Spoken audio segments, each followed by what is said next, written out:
Welcome to the Local Business Insider Podcast with the Small Business Owners Alliance. This is a space where we sit down with real entrepreneurs and talk about the wins, the lessons, and the honest moments that come with running a business. I'm your host, Nicole Redinbaugh, small business owner, insurance broker, and founder of the Small Business Owners Alliance here in the Omaha area. Whether you're local to Nebraska or just love learning from real-world business stories, you're in the right place. With us today, we have Misty Johnson and Raychal Hunt, and they are with IgniteHR. We're super excited to have you here today, ladies. Yes, thank you. Yeah, thanks for having us. You're welcome. So along with their team, IgniteHR offers a comprehensive list of solutions for all of your HR needs, whether that's from hiring or payroll processing to benefits and even leadership coaching, things like that they can help make small business owners run smoother with their solutions. Mm-hmm. So super glad to have you here, ladies. And we're really excited too, because this is our first podcast that we're doing for Small Business Owners Alliance. So, so glad to have you here today. Very excited. Yeah, absolutely. So really, we're going to kind of dig in a little bit to better understanding what it is that started your journey, how it's going, some lessons along the way, and highlight some of the things that you really do well. And so want to kind of get started with, what do you feel like is the reason that you decided to go from corporate HR and transition into owning your own business? What kind of led you to take that leap? Yeah, this is something I'm actually really passionate about talking about. If you think about HR, kind of has a bad reputation, right? They're the people who create all the policies you have to go through all this red tape for, that like to say no or fire people or discipline, right? To tell the story of a time that I felt like HR got it wrong, and it will always stick with me. So I lived in this town and I had an employee. We had a really devastating flood. And this employee lost their entire apartment. And he needed time off to figure out everything. And he had asked if he could use his sick time instead of his PTO time. And HR said no. And those are the moments where I felt like corporate HR can sometimes just stick to a policy. And I broke that policy and told him to use his sick time instead of his PTO time, because I feel like we're dealing with humans, and these moments matter, especially in such a devastating position that he was in.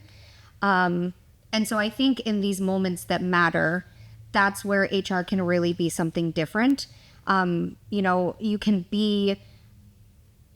You don't have to be corporate and cold. You can be empathetic and strategic, and really show people that policies can be updated, and we can care about businesses and protect people too. So that is my mission. I'm on a mission to change HR's reputation, and truly care about both people and businesses. I love that. That's so inspirational. And I think you're right. If you can't bend and flex to something that is so beyond any scope of what you could have imagined when writing that policy, right. You're losing that human touch. Yep. And so often, I think that's what makes the difference in employee satisfaction. This isn't just about making it better for the business owners or the leaders in the business, but it's also about how engaged are your employees and how loyal are they going to be to you, right, because you stood by them when they needed it most. Yeah, right. Exactly. That's great. And I think that's something a lot of small businesses don't necessarily realize, all of the logistics that go into once you start hiring people, and how to think through and create all those processes and those rules, let alone administer them. So yeah, right. And they just think, HR they're just going to come in and create policies, but you can create guidelines. And in the world of HR, it's gray. It is not black and white. Every situation is different. Every human being is different, and they should be treated that way. Yeah, very true. Very true. So obviously, we're doing this as part of the Small Business Owners Alliance, and I love that you both are part of our Chapter 2 that we have, and you've been a really great asset to that team. Just want to kind of understand your perspective of not even just necessarily with our network, but networking in general. Why do you feel like that's so important for you in growing your business? I would have to say that networking has been one of my favorite parts about growing Ignite. It's so important to us. Like, the goal is to have partnerships, and the foundation in that is really building relationships. The Small Business Owners Alliance has been an amazing place for us to come meet with other small business owners, really have a safe space to talk about the struggles that we all have, and the conflicts and even the wins. We get to celebrate each other and the growth we have. But it's so important to build that foundation, to build those relationships, and have sustainable growth for everybody. Yeah. And I think it's just, we're all small business owners. We're all like-minded. We share in this genuine connection of wearing too many hats and having to deal with these problems. And it has genuinely helped us make our services more real to the people that we're supporting and serving. Being able to get to the bottom of root causes of what small business owners are going through. I mean, we know we're small business owners as well, but it's helped us show up to to business owners in a more meaningful way, because we've been able to see firsthand what everyone's going through. Yeah. I love that. It's almost like market research while you're also building those relationships, because you're right. Even though you are small business owners, because of your skills and your experience and your perspective, you're going to look at things differently than somebody who maybe opened a bake shop and hasn't ever really done anything in corporate world, but they love to bake and that's their passion. And that's what got them into it. But how do then they grow from, cooking at home in their kitchen to then all of a sudden opening a storefront and having staff and hiring and all of that. So there's so much to learn in just any kind of business, but that perspective is really key. So many times as small business owners, we just get kind of stuck in the day-to-day chaos of running our operations. And sometimes stepping back and thinking strategically is a challenge when we're just trying to keep our heads above water and answer all those emails and make sure we're getting to those phone calls and doing what has to happen on a day-to-day basis. And I think one thing is that people don't always realize until you're in the thick of it, that you need systems and processes to really help streamline and make your business efficient, especially when you go to hire and scale and grow. If you yourself don't have a system or process to follow and keep you organized, you've got it all up here. That's okay. Maybe not the most efficient for you, but it's okay. But then how do you teach someone else that information, and how do you help them kind of replicate it in a way that's gonna grow your business? So that's something that I know you guys help a lot with, is some of those strategies and systems and processes behind the scenes. Could you tell us a little bit more about maybe one system that's kind of universal that you feel like could help a lot of businesses if they would just take the time to create it and implement it? Yeah, I think one of the most important is just a solid hiring system. As you mentioned, most businesses don't fail because they don't have sales. It's because they have put the wrong people in the wrong roles. And it's just so important to have a solid hiring system that's really rooted in like your business's culture. The wrong people in the wrong roles. I think that is so key, and that really digs into the finding people's strengths. Sometimes it's so easy to be like, oh, well, you don't have the experience, or you don't have the degree, or you don't have the whatever.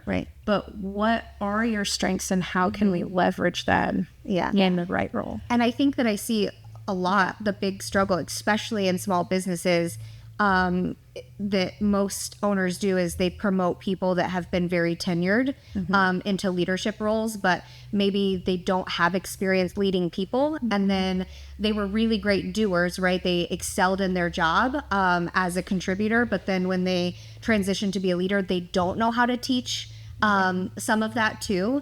And so that's one of the biggest things that we see, especially with people being in the wrong the wrong seat on the bus is they were really great as a contributor and could probably do great from a mentor perspective, but don't always lead people. And then they step into this leadership role, but they don't know how to, they don't realize that your metrics for success are no longer individual. They are how your team does. And being able to teach them what you did, you know, to be successful in the first place. So I think that goes hand in hand with the people being in the right roles, and how a hiring system, building it strategically, can help you build it within your values and your culture to make sure that during the hiring process, you're finding the right skill set and people's strengths to do the job that you're looking for. I think that's so right. And I think a lot of people do struggle. Yeah. When you have just been with a job long enough that you climb that ladder, but it's a whole different role now, leading and managing people versus being that doer. So I think that's great insight for sure. Yeah. Can you maybe walk us through a time where putting the right process in place in a business helped grow faster and reduce stress? And this could either be, maybe it's in your own business, or maybe it's for a client you helped. Do you have an example like that? Yeah, so we created a simple, like we call it HR Made Simple. And it's a process that we use to help our clients move in the direction that they want to, whether it's growing and scaling, or maybe it's, you know, they have a compliance issue, whatever it might be. But this HR Made Simple is a process where we really get to walk alongside business owners and help them not just figure out strategically where they're going and the process in which, the process in which they get there, what systems they need, but we also help teach and implement to the people that are going to be doing the system as well.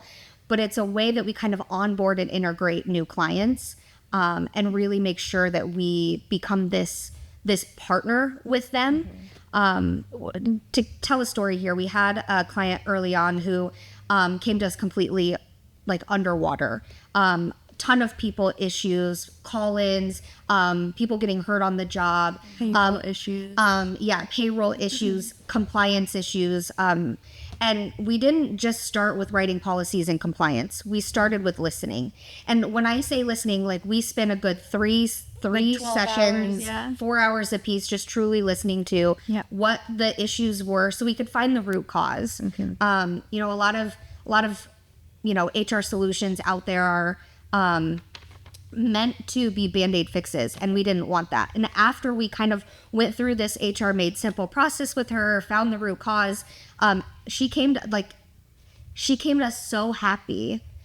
She felt like there was light at the end of the tunnel, that she could breathe again, because her business wasn't her primary focus, and she didn't always know what she didn't know. And helping truly listen to what she said really helped make HR simple for her, and go from chaos and feeling underwater like she was drowning to thriving and people showing up in a meaningful way. Yeah. That's great. And I think you hit the nail on the head with like listening and really understanding and not jumping in and making those assumptions to get to that root cause. So I love the fact that you invested so much time in the beginning, and I could be wrong, but I have a feeling that probably helped make that process even more efficient and more effective in the long run. And I think it just roots in trust, right? Yes. When they see that you're actually listening, that you're offering solutions that actually face root cause and aren't Band-Aid fixes, I think that makes them feel comfortable and not selling what they don't need.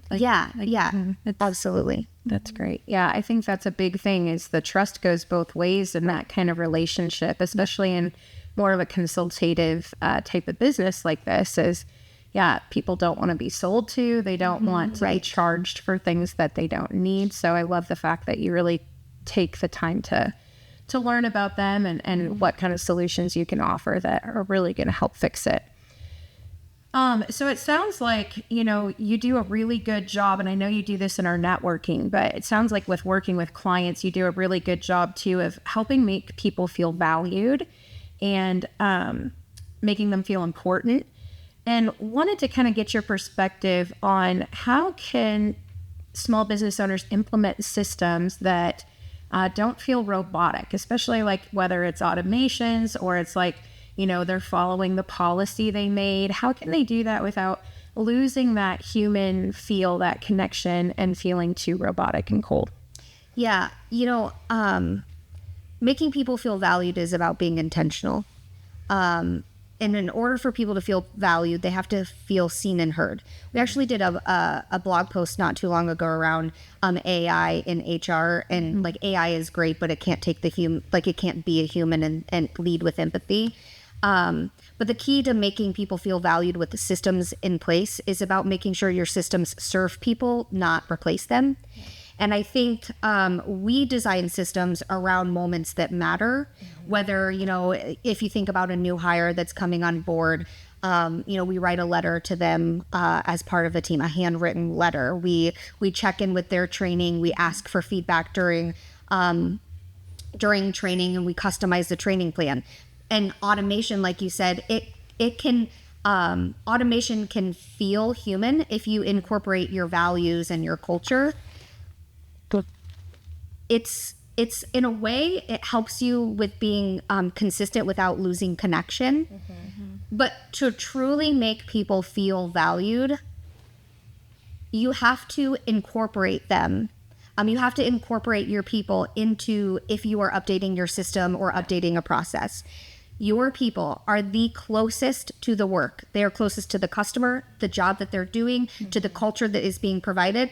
And 9 out of 10 times, they're going to be able to solve all your company problems, or at least tell you something you couldn't think of. Yeah. And so incorporating them when you're saying, hey, we have this problem. The system doesn't seem to be working for us anymore. I think we've outgrown it. Or this process seems clunky. What do you think it could be? Incorporating your people, that's what makes people feel seen and heard and essential to the work that they're doing. I love that. So as part of your process, as you're getting to know a new client, you're onboarding them, you said that you listen a lot. You spend a lot of time with the owner. Do you ever talk with the frontline staff to kind of understand what their perspective is too? Or do you just kind of work mostly with leadership behind the scenes? Yeah, honestly, it's a balance between what owners want. Some owners want to be in control of this situation, and then others are open and wanting us to talk to staff. So earlier I had talked about the client that was completely overwhelmed, and I mean, she was like, come talk to our staff. Let's talk about the payroll process, because she wasn't necessarily involved in the day-to-day and didn't know what she didn't know. And so we did talk to the manager. We did talk to employees. We understood the safety risks of people getting injured and what was happening. So it kind of just depends on the business owner and the conversation. We had another good conversation with a potential client where just recently, where he flat out asked us, like, can our people come to you? Call you? And we're like, yes, your people can call. That's the point, right? Yeah. Most business owners don't realize, but they're working 14 to 20 hours a week on people-related tasks that they don't realize, and that's not what that's not why they started their business, right? And so we can help that, and we can take that off their plate. Especially because I think as small business owners, a lot of us tend to be DIYers, and we really want to do it ourselves. And a lot of times people will do it themselves until they just physically can't anymore. And that's when they finally hire people on, because they're at such a desperate place where they need people so badly to help take that load off.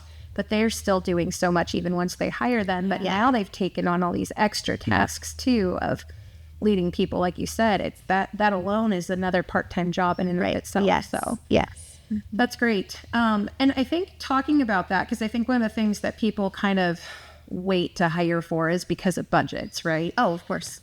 So knowing that budgets are tight, especially for small business owners, what's one area of HR that most small businesses benefit from when they prioritize it and outsource services?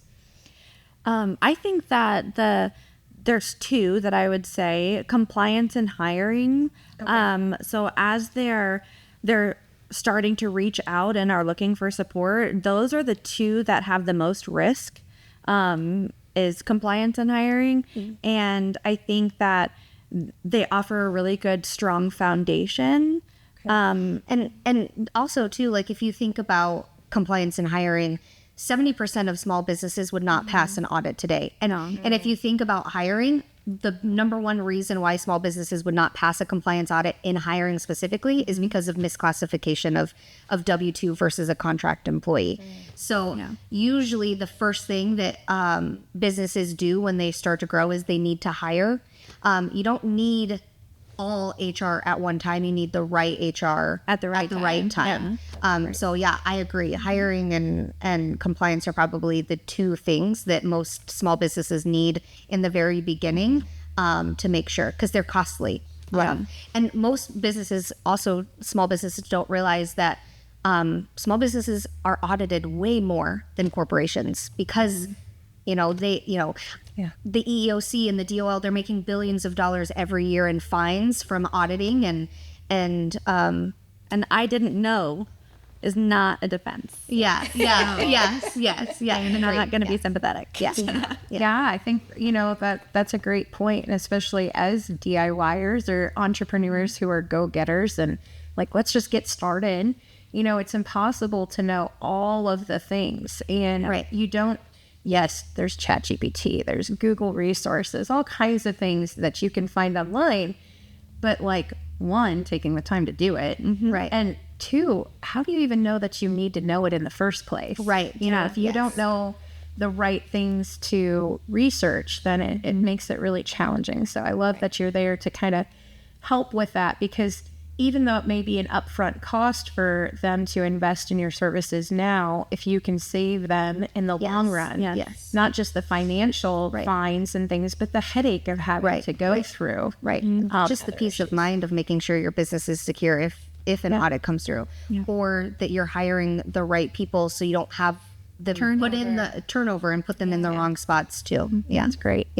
What's something you wish that more people knew about when outsourcing HR needs, instead of just trying to do it all either themselves or hire it to do it in-house?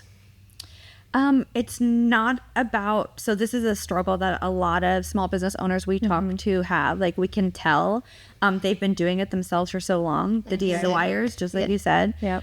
It's not about losing control, it's about gaining capacity.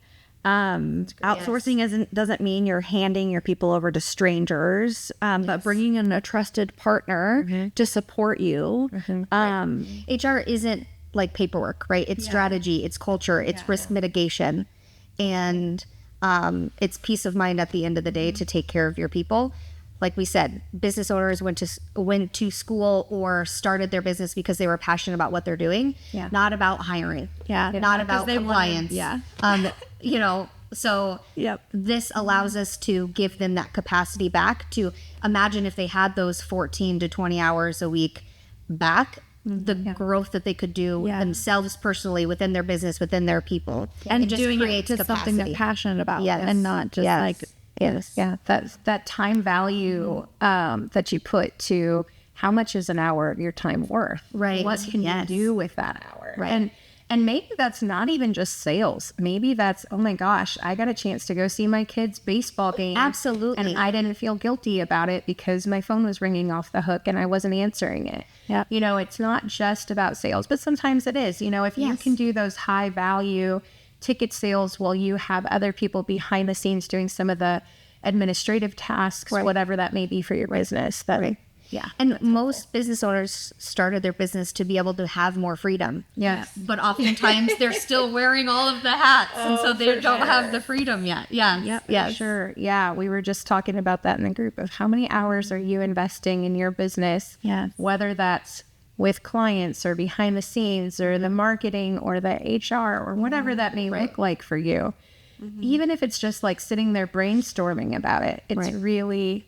It's scary sometimes if you were to count it all up. It's like, okay, you kind of eat, breathe, live it constantly, especially in those first few years as you're really getting everything going. So that's great. What do you feel like IgniteHR does differently from other HR companies that may offer fractional services or outsourcing services like you do? We definitely know we're not the only one out there offering HR support, but I bet you we're one of the only ones that's doing it with heart, clarity, and a full service strategy. In HR, we are connectors. There's not a single person in an organization that we don't touch. There's not a corner of the business we don't touch. And in HR, everything is connected. I have to hire someone. Well, that connects to onboarding, which connects to payroll benefits, which connects to so on, training and development, so on and so forth, right? And so understanding that and truly offering a full service strategy, I think the truth is that traditional HR consultants, they're usually reactive. They do compliance, maybe some hiring, but they're not talking culture or leadership or even scalable growth. Yeah, like big national HR providers, like small business owners are just a number. Yeah. The solutions are templated and outsourced and disconnected. Yeah. Like there's no like relationship building, like there's no heart, there's no soul in it. Yeah. And there's really great HR platforms and tech tools out there like Gusto, Bamboo HR, Heartland, Paylocity. These are great companies doing great things, but they are not partners. They won't sit with you at a table, discuss and help you solve your people problems, and they won't coach your leaders. Yeah. And that's where IgniteHR kind of sits in the middle of this white space between all of them. We're small enough to understand, local enough to be, personal, capable enough to grow with them. We do compliance and culture. We bring strategy and systems. We lead with empathy and tech know-how. I think the biggest thing is that's really our promise and our positioning within the market, that we are truly, we don't just act like partners, we are your partner, and want your success to be successful. And truly, like, our vision is simple. It is to care about and do what's best for our clients and the workforce they serve. And I think that is our positioning in the market and our promise that we hold. That's wonderful. That's why we shine bright like diamonds. And I love the fact that you make it fun. Like you were talking about that a little bit before we got started here, that, you've got to interject a little bit of that fun into it. It's not all tight, buttoned up professionalism. And yes, you've got to have that in the right time and place, yes, you have to, but you've also got to know how to be real with your people. You spend so much of your waking time with your staff and your team and your business that if you can't have a little fun with it. Right. Yeah, absolutely. And like we said earlier, like corporate HR, like, there is a reason for policies and things in place, but the workplace probably has gotten a little too sensitive, I think, a little bit. And so that's, again, what sets us apart. Like, you're probably gonna, we know, like you said, we know when to be professional, and if we're helping a trucking company, we know that they're going to be dropping F-bombs, and they're they're not worried about HR being in the room, right? We'll probably say the F-bomb with you, like, so we just are different, and we act different, and we try to make things fun, because in the world of HR, not everything is fun. It can get heavy. And so we have to try to laugh and make fun of each other and play pranks and all of that stuff. Yeah. It's actually one of our values. It's fun. Like our interns, we love pranking them, like taking them to a restaurant and then moving our car to a different spot and video recording them come out. Like, just, that's fun. I love that. That's a true story. So what would you say if somebody was ready to move forward? They decided, hey, I like what you do. I like what you're about. I'm ready to move forward with working with you. How would be the best way for them to contact you, and what would that look like to get started? First off, they can go to the website, www.ignitehrllc.com, and they can contact us and book directly with us. Our phone number is there. They can call us. You can social media. We've got Facebook, LinkedIn, TikTok, and Instagram. We love giving out little treats, like free. We give a lot of free tools, resources. We do free compliance snapshot audits, and free consultations. So even if we're not the right fit, you can rest assured that you'll walk away with some clarity and direction on whatever problem you might be needing, or advice you might be needing at that time. So that's great. And we'll go ahead and we'll drop that information in the show notes with all your contact info. And I love that you guys give away those freebies. You have some really valuable content that you offer out. And that's, you know, part of our Small Business Owners Alliance community belief is that we want to give more than we expect to ever receive. And so I love that you guys model that. Yeah, I think that's really great. Yeah. Well, thank you so much for sharing. And just wanted to remind you, don't forget to give them a follow at IgniteHR. Really love having Misty and Raychal on here with us. And just wanted to also remind you, if you could, like, comment, and subscribe to us at the Small Business Owners Alliance. We would love to have you join us along in our journey of interviewing other local businesses in our area and kind of helping provide some insight that may help you grow your business too. Thanks so much for having us. We're so blessed. Love it. So excited to be here. All right. Well, thanks so much.